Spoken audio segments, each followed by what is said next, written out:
আল্লাহ রাব্বুল আলামিন বলেন ক্বাদ আফলাহা মান যাক্কাহা, সে ব্যক্তি সফল হয়ে গেছে যে ব্যক্তি তার আত্মাকে পরিশুদ্ধ করতে পেরেছে। ওয়া ক্বাদ খাবা মান দাসাহা, যে ব্যক্তি আত্মাকে পরিশুদ্ধ করতে পারে নাই সে ব্যক্তি ধ্বংস হয়ে গেছে। কিভাবে পরিশুদ্ধ করবেন? তিনটা হাদিস আপনাকে আগে শোনাই। এক, আল্লাহ রাব্বুল আলামিনের হাবিব মুহাম্মদ সাল্লাল্লাহু আলাইহি ওয়াসাল্লাম, দরুদ পড়েন, বলেন সাল্লাল্লাহু আলাইহি ওয়াসাল্লাম। তিনি বলছেন যে আল্লাহর এমন কিছু বান্দা আছে যারা জান্নাতে প্রবেশ করবে যাদের অন্তরটা হবে পাখির মতো নরম। কার মতো? পাখির মতো। একটা হাদিস শুনলেন। দুই নম্বর হাদিস, আল্লাহ রাসূল সাল্লাল্লাহু আলাইহি ওয়াসাল্লাম বলেন শহীদদের আত্মা যখন আল্লাহর কাছে পৌঁছায়, আল্লাহ রাব্বুল আলামিন সেই আত্মাগুলোকে সবুজ রঙের কিছু পাখির মধ্যে প্রদান করেন এবং সেই পাখিগুলো আরশের নিচে লণ্ঠন আছে এখানে বসে থাকে এবং তারা জান্নাতের যে কোনো জায়গায় যায়, ঘুরে খাবার খায়, আবার ফিরে আসে। আল্লাহ পাক তাদেরকে বলেন যে তোমরা কি চাও, তোমরা কি চাও? শহীদরা কিচ্ছু বলতে পারে না। কি চাইবো? আল্লাহ এত নিয়ামত দিয়েছেন, কি চাইবো? যখন আল্লাহ বারংবার প্রশ্ন করতে থাকেন তোমরা কি আর কিছু চাও, তোমরা কি আর কিছু চাও, তোমরা কি আর কিছু চাও, তখন শহীদরা শেষে বুঝে যে আমাদের কিছু না কিছু তো বলতে হবে এখন। তখন তারা বলে, হে আল্লাহ, আমরা আরো একবার পৃথিবীতে যেতে চাই এবং তোমার পথে জীবন দিয়ে আবার ফিরে আসতে চাই। আল্লাহ পাক বলেন এই সুযোগ তো আর নেই, অতএব তোমাদের আর কিছু চাওয়ার নেই, তোমরা এখানেই থাকো। আরেকটা হাদিস শুনেন, রাসূলুল্লাহ সাল্লাল্লাহু আলাইহি ওয়াসাল্লাম বলেছেন, এই হাদিসটা ওমর রাদিয়াল্লাহু আনহু থেকে এসেছে, এ মুসলিমরা, তোমরা যদি আল্লাহর প্রতি তাওয়াক্কুল করার মতোই তাওয়াক্কুল করতে, ভরসা করার মতোই ভরসা করতে, আল্লাহ পাক তোমাদেরকে পাখিদেরকে যেমন করে রিজিক দেন তোমাদেরকে ঠিক সেইভাবে রিজিক দিতেন। তোমরা কি লক্ষ্য করো না যে পাখিরা খালি পেটে বের হয়ে যায় বাসা থেকে সকালবেলা এবং সন্ধ্যাবেলা ভরা পেটে বাসায় ঢোকে? আপনাকে যে তিনটা হাদিস শোনালাম, এই তিনটা হাদিসে একটা শব্দ হচ্ছে কমন। শব্দটা কি বলেন? পাখি। পাখি কি? পাখি। আল্লাহ রাব্বুল আলামিন পাখিদের কাছ থেকে আমাদেরকে শিখতে বলছেন এবং বলছেন যে পাখিদের মনটা হয় খুব নরম, খুব সফট এবং তারা আল্লাহর প্রতি তাওয়াক্কুল করে পূর্ণ মাত্রায়। তারা সকালবেলা ভোরবেলা বের হয়ে যায় এবং সন্ধ্যাবেলা বাসায় ফেরে, খালি পেটে বের হয়, ভরা পেটে বাসায় ফেরে। এবং আল্লাহ পাক সবচেয়ে সম্মানিত মৌত যেটা শহীদের মৌত, সেই শহীদদের আত্মাকে আল্লাহ পাক পাখির রূপ দিবেন। তাহলে পাখিটার বিষয়ে একটা ফোকাস করা দরকার আছে না? আচ্ছা, এখানে আসেন। পাখির মন হচ্ছে নরম, মানে পাখির মনটা তাজকিয়া, আত্মশুদ্ধিতে পরিপূর্ণ। ক্বাদ আফলাহা মান যাক্কাহা, সে ব্যক্তি সফল হলো যার হৃদয়টা পবিত্র, নিষ্পাপ, নিষ্কলুষিত হলো, সে ব্যক্তি সফল হবে ইনশাআল্লাহ। একটা কাজ এখানে খেয়াল করেন, পাখিরা সকালবেলা ভোরবেলা বের হয় আর সন্ধ্যাবেলা বাসায় ফেরে। এখনকার মুসলিমদেরকে দেখবেন দুপুরবেলা ওঠে, রাত 3টায় ঘুমায়। কথা কি বুঝেন নাই? পাখিরা একদম ভোরবেলা উঠে যখন ফজরের আজান দিচ্ছে ঠিক তার এক মুহূর্তে পাখির কিচিরমিচির শুনছেন, তার মানে নামাজের ওয়াক্ত প্রায় চলে যাচ্ছে, তার মানে তার আল্লাহ পাকের হুকুমের সাথেই জেগে ওঠে। সূর্য ডুবে তারা ডুবে যায়। ঠিক এরকম সুন্নত ছিল নবী সাল্লাল্লাহু আলাইহি ওয়াসাল্লামের এবং সাহাবায়ে কেরামের। আজকে 1400 বছর পর মুসলিম জাতি এই সুন্নাহ ভুলে গেছে। এখন আমাদের সুন্নত দেখবেন, যদি কোনো রকম উঠেও ফেলি ফজরে, আবার 12টা পর্যন্ত ঘুম, আরো বেশি। আর এই যুব সমাজ যারা আছো তোমরা কেউই 3টা 4টার আগে ঘুমায় বলে আমার মনে হয় না। অলওয়েজ অনলাইনে পড়ে আছে, টিকটক নিয়ে, ফেসবুক নিয়ে, গার্লফ্রেন্ডের সাথে চ্যাটিং। পাখির মতো হতে পারলে পরে মনটা তো নরম হবে, তারপরে না তাজকিয়া অর্জন হবে। পাখির রুটিনটা কি? ভোরবেলা বের হয় আর সন্ধ্যাবেলা বাসায় ঢোকে।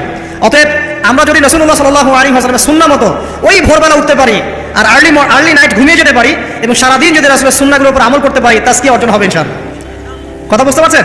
2, পাখির মতো নরম মন লাগবে। এখনকার আমরা যারা বেঁচে আছি আমাদের মনগুলো কঠিন। কেমন কঠিন?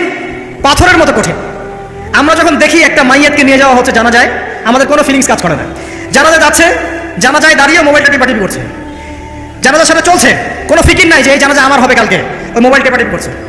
আমি এমনও দেখেছি, দাফন করা হলো মাইয়াতকে, দাফন করার পরে চারপাশে মানুষজন জড়ো হয়ে গল্প করছে, ভাই আপনার ওই জমিটা কি খবর, আপনার ওইটা কি খবর, বিজনেস কেমন চলছে, চাকরি কি অবস্থা। এই যে মাইয়াতকে পাশে দাফন করলো, কোনো ফিলিংস নাই, কোনো ফিলিংস নাই।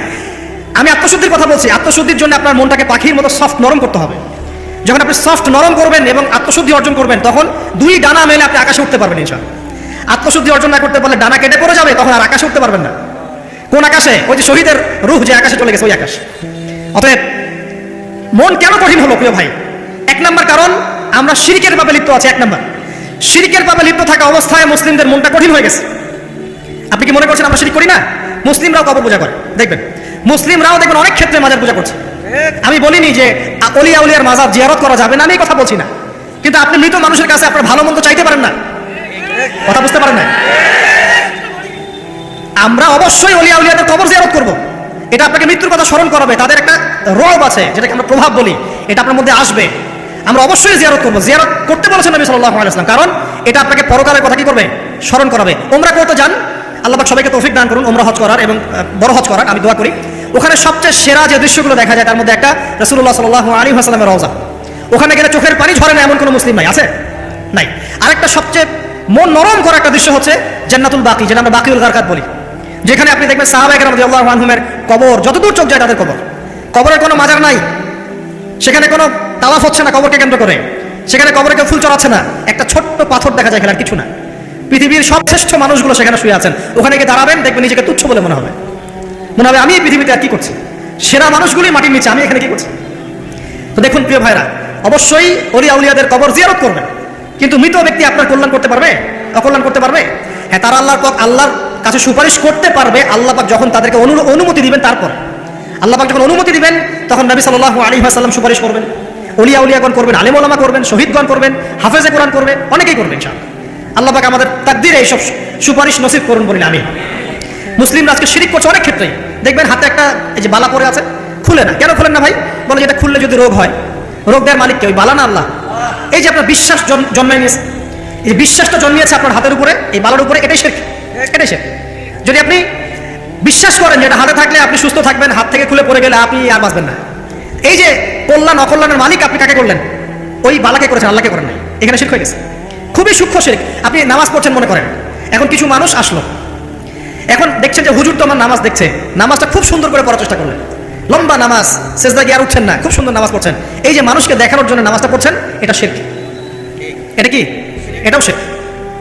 এই যে গণক বসে আছে রাস্তার পাশে, দেখবেন টিয়া পাখি নিয়ে, তারপরে যে কাগজ নিয়ে, আসেন ভাই ভাগ্য পরীক্ষা করে দেই। আরে ভাই, তুমি যদি মানুষের ভাগ্যই পরীক্ষা করতে পারবা, তো তুমি রাস্তার পাশে কেন? তোমার ভাগ্য কেউ পরীক্ষা করেনি কখনো? এতটুকু কমন সেন্স আমাদের নাই।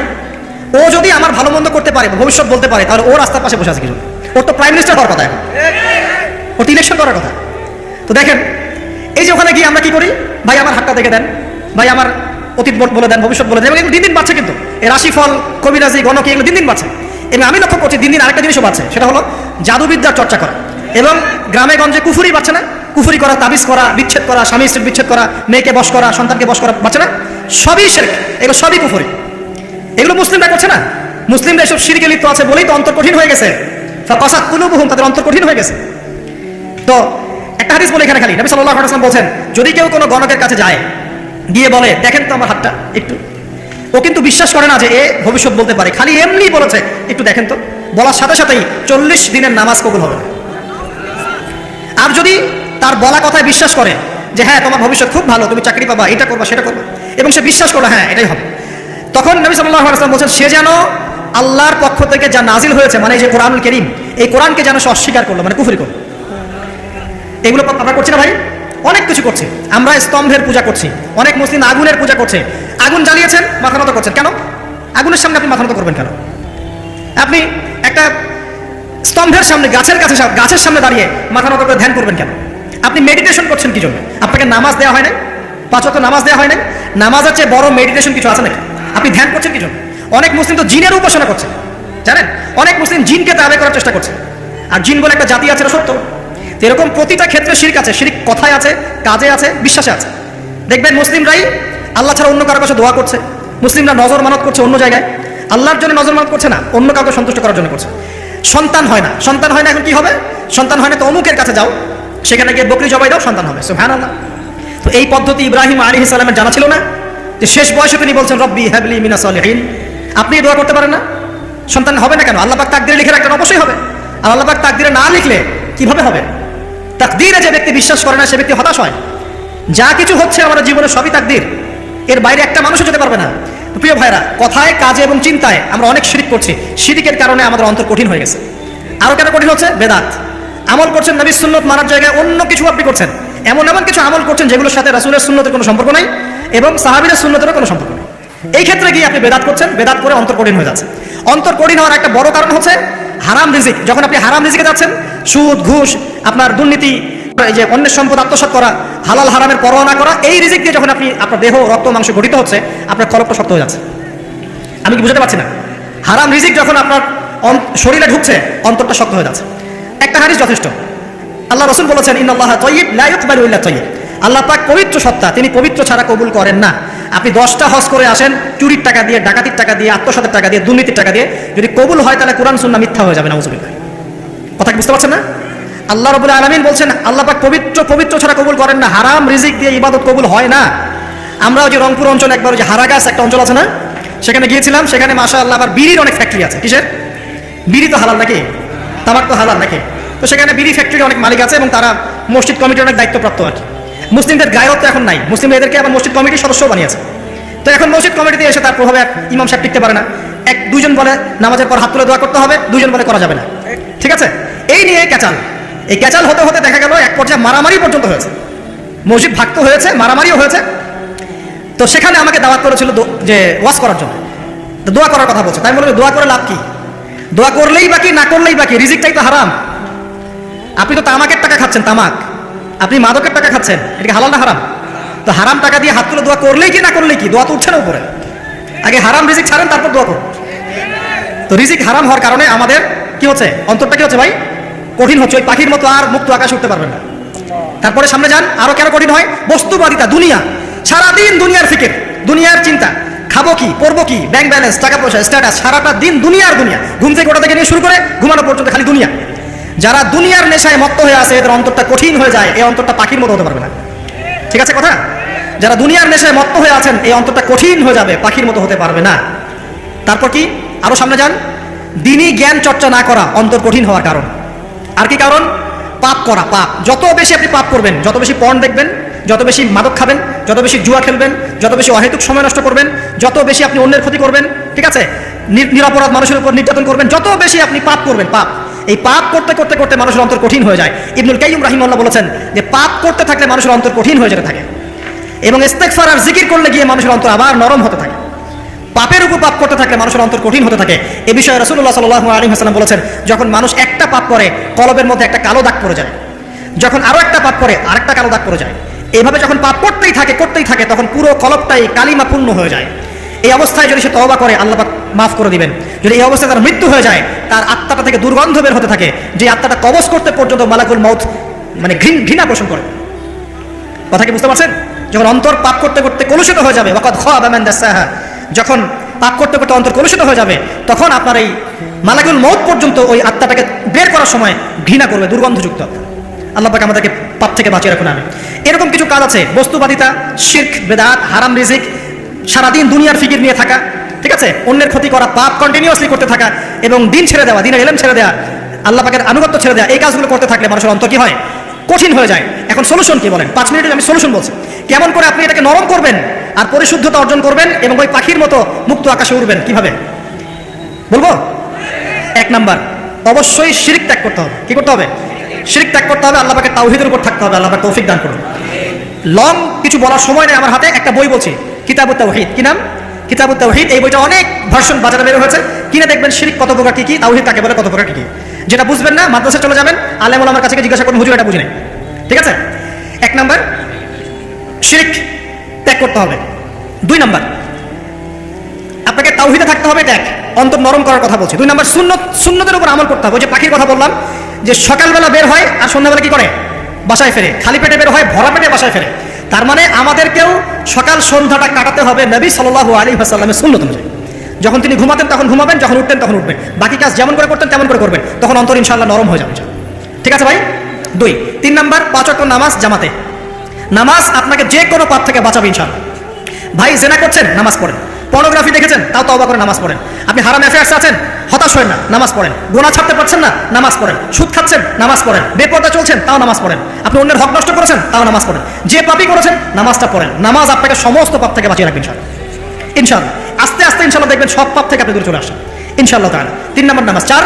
4 নাম্বার, বেশি থেকে বেশি, ভাই শোনেন, বেশি থেকে বেশি পরকালের ফিকির করবেন। খালি পরকালের চিন্তা করবেন যে আমাকে মৃত্যুবরণ করতে হবে, কবর হবে, পুলসিরাত পার হতে হবে, আল্লাহর সামনে দাঁড়াতে হবে। যত বেশি আপনি আল্লাহর ফিকির করবেন, পরকালের ফিকির করবেন, আপনার মনটা নরম হয়ে যাবে ইনশাআল্লাহ, মনটা শক্ত হবে না। 5 নাম্বার, মানুষের সাথে খুব বেশি মেলামেশা করবেন। মানুষের সাথে খুব বেশি মেলামেশা করলে ইবনুল কাইয়্যিম রাহিমাহুল্লাহ বলেছেন অন্তর কঠিন হয়ে যায়। কারণ মানুষ আপনাকে গীবত করাবে, হ্যাঁ, মানুষ খারাপ কাজে নিয়ে যাবে, বেফাস কথাবার্তা বলবেন, হয়তো বেফাস কাজ করবেন, ফুজুল কি বাদ করবেন, এগুলো করতে গিয়ে আপনি দেখবেন অন্তর কঠিন হয়ে গেছে। এত বেশি মানুষের সাথে মেলামেশার দরকার নেই, প্রয়োজন যতটুকু অতটুকু করবেন। ঠিক আছে? আল্লাহ পাক তৌফিক দান করুন, আমিন। কটা বললাম? 5 6। আমার সবচেয়ে প্রিয় নসিহত, প্রত্যেক দিন মিনিমাম 1 ঘন্টা করে কোরআন তেলাওয়াত করবেন বুঝে। আমি বলিনি না বুঝে করলে কোনো নেকি হবে না, প্রত্যেক হরফে 10 নেকি হবেই হবে, কিন্তু আপনি করবেন বুঝে। যখন বুঝে আপনি প্রত্যেক দিন 1 পারা করে বা 1 ঘন্টা করে কোরআন তেলাওয়াত করবেন, আপনার কলিজা, আপনার কলব নরম হতে বাধ্য। এবং আপনার অন্তরে আল্লাহ নূর নেমে আসবে ইনশাআল্লাহ। দেখবেন আপনার কলব থেকে সমস্ত এই যে পঙ্কিলতা, কলুষতা ইনশাআল্লাহ চলে যাবে ইনশাআল্লাহ তাআলা। দুটো জিনিস অন্তরকে পবিত্র করে ফেলে, এক হচ্ছে কোরআন তেলাওয়াত, আর এক হচ্ছে বেশি থেকে বেশি আল্লাহর জিকির এবং ইস্তেগফার। তো কোরআন তেলাওয়াত বাড়িয়ে দেন, আল্লাহ পাক সবাইকে কোরআন তেলাওয়াত করার তৌফিক দান করুন, আমিন। যারা শেখেন নাই আজকে ওয়াদা করেন যে কোরআন আপনারা বিশুদ্ধ করে পড়া শিখবেন, ওয়াদা করেন। আগামী রমজান আসার আগেই এক খতম দেওয়া চাই, পারবেন? এবং কোরআনের চর্চা বাড়িয়ে দিবেন, প্রত্যেক দিন কিছু করেন না করেন কোরআন তেলাওয়াত করতে হবে, ঠিক আছে? আল্লাহ পাক তৌফিক এনায়েত করুন, আমিন। আর বুঝে পড়ার চেষ্টা করবেন। একটা সহজ তাফসীর বলে দিই, মারিফুল কোরআন বাসায় আছে না? মারিফুল কোরআন তাফসীর ইবনে কাসির বাসায় নাই, জালালাইন বাসায় নাই, বাসায় নাই কিনেন। সারাদিন তো অনেক টাকা পয়সা খরচ করছেন, 3টা তাফসীর কিনেন, জালালাইন কিনেন, মারিফুল কোরআন কিনেন, ইবনে কাসির কিনেন, বাসায় গিয়ে পড়া শুরু করেন। পারবেন না? যে একটা বুঝবেন না, ওলামা কেরামের কাছে যাবেন, গিয়ে বলবেন হুজুর এটা বুঝি নাই, বুঝাই দেন। নিজে নিজে ব্যাখ্যা করতে যাবেন না, ব্যাখ্যা করলে দেখবেন একটা পণ্ডিত বলেছে, কিছু পণ্ডিত কোরআন পড়ে বলে কোরআনই মানি হাদিস মানি না, এরকম পণ্ডিত দেখেন নাই? কোরআনই মানি হাদিস আর মানি না, কারণ আল্লাহ নাকি নাউজুবিল্লাহ কোরআনে নাকি আল্লাহ পাক হাদিস মানতে বলে নাই, ও নাকি পায় না। এই জন্য দেখলাম সুবহানাল্লাহ নামাজ পড়তেছে, কোরআন থেকে নামাজ পড়তেছে, হাদিসের কোনো হেদায়েত নিবে না। মানে কিরকম যে হাত আবার ঠিকই বাঁধতেছে, হাত বাঁধতেছে, রুকু করতেছে, সেজদা করতেছে, এগুলো আবার কোথায় পাইলো আল্লাহ ভালো জানেন। হাত এভাবে বাঁধতেছে, এভাবে হাতটা বাঁধা কোরআনে কোথায় আছে আমি পাইলাম না, ঠিক আছে? হাদিস ছাড়া কি এগুলো আসবে? হাত বাঁধো, সেজদায় গিয়ে সুবহান রাব্বিয়াল আ'লা বলছে না, বলছে আসলামতু লিরাব্বিল আলামিন, এটা কোরআন থেকে বলছে। অথচ নবী সাল্লাল্লাহু আলাইহি ওয়াসাল্লাম হাদিস থেকে বলছেন সুবহান রাব্বিয়াল আ'লা, সুবহুন কুদ্দুসুন রাব্বুল মালাইকাতি ওয়ার রূহ, সুবহানাকাল্লাহুম্মা রাব্বানা ওয়া বিহামদিকা আল্লাহুম্মা ইগফির। এগুলো নাই, ও বলছে আসলামতু লিরাব্বিল আলামিন, মানে কোরআন মানি হাদিস মানি না। এত বেশি পণ্ডিত হওয়ার দরকার নাই, এরা হচ্ছে ইচনা পাকা টাইপের পণ্ডিত। ওমর রাদিয়াল্লাহু আনহু যুগে বেঁচে থাকলে এদেরকে পিটাই সোজা করে ফেলাইতে হবে। ফাইজলামি শুরু করছে, কোরআন মানি হাদিস মানি না। আল্লাহ পাক কোরআনে বলছে ওয়া মা আতাকুমুর রাসূলু ফাখুযু, রাসূল যা দিয়েছেন তা গ্রহণ করো, ওয়া মা নাহাকুম আনহু ফানতাহু, রাসূল যা নিষেধ করছেন দূরে থাকো। রাসূল যা দেন সেটা হাদিস না, রাসূল যা দেন সেটা সুন্নাহ না, সুন্নাহ তো সে মানেই না, আলটিমেটলি সে কোরআনই মানে না। তো আসল কথা হচ্ছে এইসব ফিতনা থেকে বেঁচে থাকবেন, কোরআন তেলাওয়াত বাড়িয়ে দেন। কয়টা বলছি? 5টা 6টা। 7 নাম্বার বেশি থেকে বেশি ইস্তেগফার, সারাদিন পড়বেন আস্তাগফিরুল্লাহ ওয়া আতুবু ইলাইহি, আস্তাগফিরুল্লাহ ওয়া আতুবু ইলাইহি, আস্তাগফিরুল্লাহাল্লাযী লা ইলাহা ইল্লা হুয়াল হাইয়ুল কাইয়্যুম ওয়া আতুবু ইলাইহি। প্রত্যেকদিন পড়তে হবে 100 বার করে। কতবার করে? 100 বার। 8 নাম্বার বেশি বেশি আল্লাহর জিকির, চলতে ফিরতে জিকির, সুবহানাল্লাহ, আলহামদুলিল্লাহ, লা ইলাহা ইল্লাল্লাহ, আল্লাহু আকবার, লা হাওলা ওয়ালা কুওয়াতা ইল্লা বিল্লাহ, বলবেন হাসবুনাল্লাহু ওয়া নি'মাল ওয়াকিল, ঠিক আছে? সুবহানাকাল্লাহুম্মা রাব্বানা ওয়া বিহামদিকা আল্লাহুম্মা ইগফিরলি, সুবহানাল্লাহি ওয়া বিহামদিহি আদাদা খালকিহি ওয়া রিদা নাফসিহি ওয়া জিনাতা আরশিহি ওয়া মিদাদা কালিমাতিহি। যত জিকির আছে সব করবেন, জিকির বাড়াবেন, যত জিকির বাড়াবেন অন্তর পরিশুদ্ধ হবে ইনশাআল্লাহু আযজা ওয়া জাল। কয়টা বলছে? 8। আর 2টা বলি 9। অন্যের হক নষ্ট করবেন না, অন্যের হক নষ্ট করলেই মন কঠিন হয়ে যাবে। অন্যের হক নষ্ট করবেন না, বরং মানবতার কল্যাণে কাজ করেন। যে কাজগুলো মানব সেবামূলক সেগুলো করেন, রক্তদান কর্মসূচি করেন, গাছ লাগান, এতিমের মাথায় হাত বোলান, বিধবার খোঁজ খবর নেন, ঠিক আছে? মেয়েদের সেলাই মেশিন কিনে দেন, মানুষের উপকারে কাজ করেন, দেখবেন আপনার মনটা নরম হয়ে যাবে ইনশাআল্লাহ। যার মন নরম এবং যার মনের মধ্যে সততা আছে আল্লাহ পাক ইনশাআল্লাহ সেখানে অবশ্যই হেদায়েত ঢালবে ইনশাআল্লাহ। আর 10 নম্বর সবচেয়ে শেষ যে কবর জিয়ারত করবেন বেশি বেশি করে, এবং নিজের মৌতের কথা স্মরণ করে আল্লাহর কাছে বেশি বেশি দোয়া করবেন। কি দোয়া করবেন? ইয়া মুকাল্লিবাল কুলুব সাব্বিত কলবি আলা দীনিক, ইয়া মুসাররিফাল কুলুব সররিফ কুলুবানা আলা তাআতিক। এই দোয়াগুলো করবেন ইনশাআল্লাহ। এবং কবর জিয়ারত করবেন সপ্তাহে সপ্তাহে, পারলে 2 দিন 3 দিন পর পর কবরস্থানে যাবেন, ইনশাআল্লাহ দেখবেন আপনার মন নরম হবে ইনশাআল্লাহ আযজা ওয়া জাল। এখনকার এই সভ্যতা এসে কবরস্থানকে সমাজ থেকে দূরে সরিয়ে দিয়েছে। অথচ আগে মুসলিমদের কবরস্থান ছিল মসজিদের পাশে, 5 ওয়াক্ত নামাজ পড়তো, কবর জিয়ারত করে বাসায় যেত, 5 ওয়াক্ত নামাজ পড়তে আসতো, কবরকে দেখতো, পরকালে কথা স্মরণ হতো। এখন কবরস্থান ওই যে দূরে, সারা জীবনে একবার যায় কিনা সন্দেহ আছে। এই 10টা কাজ যদি আপনারা করতে পারেন ইনশাআল্লাহ তাআলা, আমাদের কলবটা ইনশাআল্লাহ নরম হবে, আত্মশুদ্ধি অর্জিত হবে। আর এগুলোর পাশাপাশি অবশ্যই আল্লাহওয়ালা আত্মশুদ্ধিওয়ালা মানুষের সোহবতে গিয়ে থাকবেন। আল্লাহওয়ালা আত্মশুদ্ধিওয়ালা মানুষের সোহবতে গিয়ে থাকলে তাদেরকে দেখেই দেখবেন মনটা নরম হয়ে যাবে ইনশাআল্লাহ। ইলমি পরিবেশে থাকেন, দ্বীনি পরিবেশে থাকেন, আমর বিল মারুফ নাহি আনিল মুনকারের কাজ করেন, 3 দিন 7 দিন 40 দিন যতদিন পারেন আল্লাহর কথা সময় লাগান, সময় লাগান। আমি এটাকে আপনার আত্মশুদ্ধির জন্য বলছি, এটাই একমাত্র পথ পদ্ধতি আত্মশুদ্ধির, এটা বলছি না। এখানে গেলে আপনি ইনশাআল্লাহ আপনার ইসলাহ এবং সংশোধনের জন্য কাজ করতে পারবেন। আল্লাহ রাব্বুল আলামিন আমাদের সবার কলবগুলোকে পরিচ্ছন্ন করুন। আল্লাহ পাক আমাদের সবাইকে শিরকের পথ থেকে বাঁচিয়ে রাখুন, হৃদয় কঠিন হওয়া থেকে বাঁচিয়ে রাখুন। আল্লাহ পাক আমাদেরকে বেশি থেকে বেশি কোরআন তেলাওয়াত করার তৌফিক দান করুন, দ্বীনি জ্ঞান চর্চা করার তৌফিক দান করুন। আল্লাহ পাক আমাদের সবাইকে হারাম রিজিক, জেনা, সুদ, ঘুষ থেকে বাঁচিয়ে রাখুন। আল্লাহ পাক আমাদেরকে পরকালীন চেতনায় এই দুনিয়ার জীবন কাটানোর তৌফিক ইনায়াত করুন, আমিন। আমরা আজকে এই যে পাখিদের মতো অন্তর নিয়ে কথা বললাম, আমরা যদি এই আমলগুলোর মধ্য দিয়ে অন্তরটাকে পবিত্র করতে পারি ইনশাআল্লাহ, ওই শহীদদের যে নরম পাখির অন্তর সেটা আমরা লাভ করতে পারবো ইনশাআল্লাহ। এবং আরশের নিচে আল্লাহ রাব্বুল আলামিন আমাদেরকে ছায়া দিবেন ইনশাআল্লাহ তাআলা।